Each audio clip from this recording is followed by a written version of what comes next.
Relapse is gonna be 10 years old on the 15th of May, and 10 years later, after Eminem's comeback album, Eminem is still here breaking records and smashing it out of the park. Many critics had terrible things to say about Relapse when it first released, and many of those criticisms centered on the point that Eminem should retire, hang his boots to preserve his legacy. But boy, if only Eminem listened to these critics, imagine the number of great songs fans would have missed out on, from Recovery to Kamikaze. Today we'll be talking about some facts about Eminem's Relapse album 10 years later, so sit back, relax and enjoy.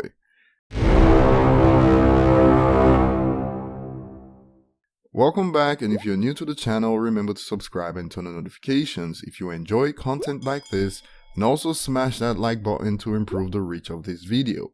If you'd like to take a step further and support the channel financially, please donate at the link in the description. The first fact we'll be talking about is that Relapse was considered Eminem's first flop album based on commercial performance since he signed under Dr. Dre, but once again, this is a clear case of Eminem having super high standards compared to the rest of the industry, as these figures I'm about to show you guys will reveal.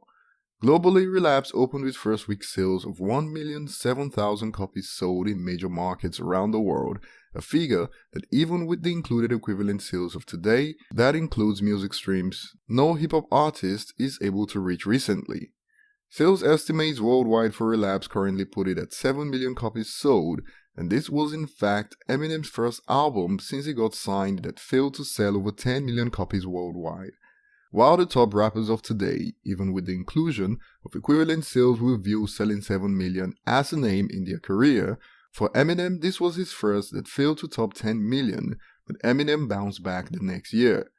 Another fact about Relapse is that it spawned Eminem's second #1 song in the United States after Lose Yourself that released in 2002, and the song had one of the biggest jumps in Billboard Hot 100 history, jumping from number 78 on the charts to #1 in a week.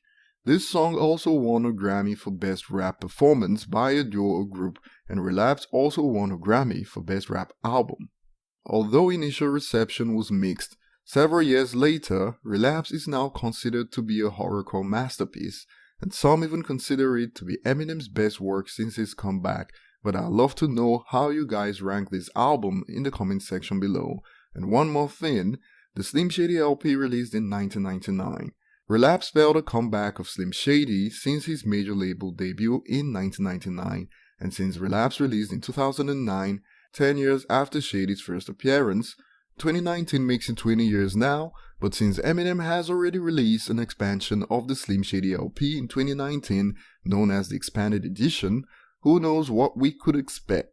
One of the criticisms of Relapse was also the accents, but in my experience, only Americans seem to have an issue with the accents, and I would love some clarification on this in the comment section.